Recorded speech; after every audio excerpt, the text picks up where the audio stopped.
You don't touch me, smell आ रही है तेरे पास से, टीचर की चमची कहीं की। चमचा होगा तू, तेरी तरह सड़ू नहीं हूं मैं, घमंडी। चल चल चमची, नौकर बन जा तू तो, हालत तो देख अपनी। अरे अरे अरे, क्या हुआ शिवी? ये कपड़ों पे कीचड़ कैसे लगा? मम्मी, ये टीचर की चमची को समाज सेवा का शौक है। दिन भर टीचर की कॉपी उठा रही थी, फिर रास्ते में एक कुत्ते का पिल्ला कीचड़ में पड़ा हुआ था, उसका पैर फंस गया था एक जगह, ये कीचड़ में घुस के उसे निकाल रही थी। ये तो अच्छी बात है। जाओ तुम पहले कपड़े चेंज करो, फिर मैं तुम्हें एक मजेदार कहानी सुनाती हूँ, लेकिन प्रॉमिस करो कहानी पूरी सुनोगे। एक गांव में चुरकी और मुर्की नाम की दो बहनें रहती थी। चुरकी का नेचर बहुत अच्छा था, वो सबसे प्यार से बात करती, सबकी हेल्प करती और सबका काम कर देती थी। जबकि मुर्की बहुत घमंडी थी, ना तो वो किसी से सीधे मुंह बात करती, ना ही किसी की मदद करती। एक दिन चुरकी ने कहा, अरे मुर्की, बड़े दिन हुए हम नानी से नहीं मिले, क्यों ना हम नानी के घर चले। तू ही जा नानी के घर, आधे टाइम तो वो बीमार ही रहती है, वहां जाओ तो खाना भी खुद बनाना पड़ता है, क्या फायदा, मैं तो नहीं जा रही। चुरकी अकेले ही नानी के घर चल देती है। चलते चलते रास्ते में उसे एक बेर का पेड़ मिला। बेर के पेड़ ने चुरकी से कहा, चुरकी, चुरकी कहाँ जा रही हो? मेरा एक काम कर दो। अरे ये आवाज किसने दी? कौन बोला? इधर इधर, मेरा एक काम कर दो चुरकी, मेरे चारों तरफ कांटे बिखरे हैं, बच्चे यहाँ आते हैं तो कांटे चुभ जाते हैं, जहां तक मेरी छाया पड़ती है उतनी जगह को झाड़ बुहार कर साफ कर दो प्लीज, मैं तुम्हारा एहसानमंद रहूंगा। चुरकी ने ये काम कर दिया और आगे बढ़ गई। चलते चलते उसे एक गौशाला मिली। गौशाला जानते हो ना, जहाँ गाय रहती है। एक गाय ने चुरकी से पूछा, चुरकी बेटा कहाँ जा रही हो? नानी के घर।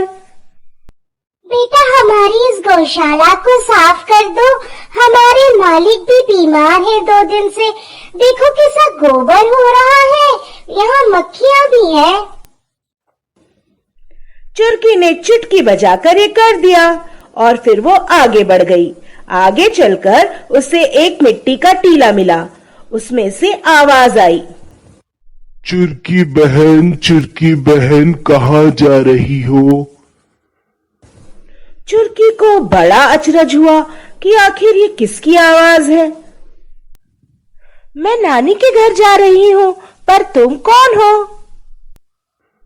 अरे मैं मिट्टी का टीला, तुम मेरे आसपास की जमीन जरा साफ सुथरी कर दो, बच्चों ने खेल खेल के मिट्टी बिखेर दी है।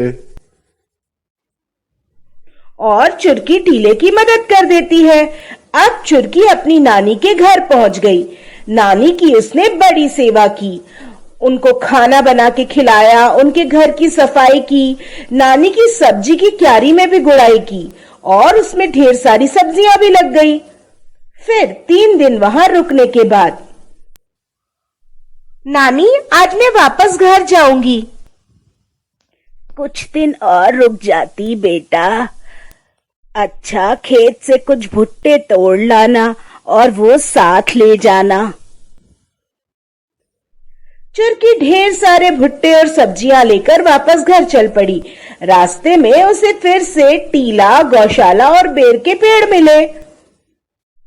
तुमने बिना मतलब के मेरी मदद की, ये लो, ये तुम्हारे लिए।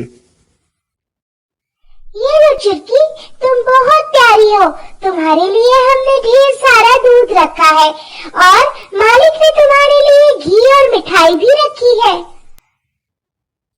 चुरकी तुम बहुत अच्छी हो, ये लो, ये सारे बेर तुम्हारे लिए। और इस तरह से सारे गिफ्ट लेकर चुरकी वापस घर आ जाती है। चुरकी के तोहफे देखकर मुर्की जल भुन जाती है। काश मैं भी चुरकी के साथ ही चली जाती तो मुझे भी इतने गिफ्ट मिलते। चुरकी नानी कैसी है? मुझे बड़ी याद आ रही है उनकी। ऐसा करती हूँ मैं भी मिल ही आती हूँ। अरे ये तो दोनों सो गए। आगे की कहानी हम कंटिन्यू करेंगे अगले एपिसोड में।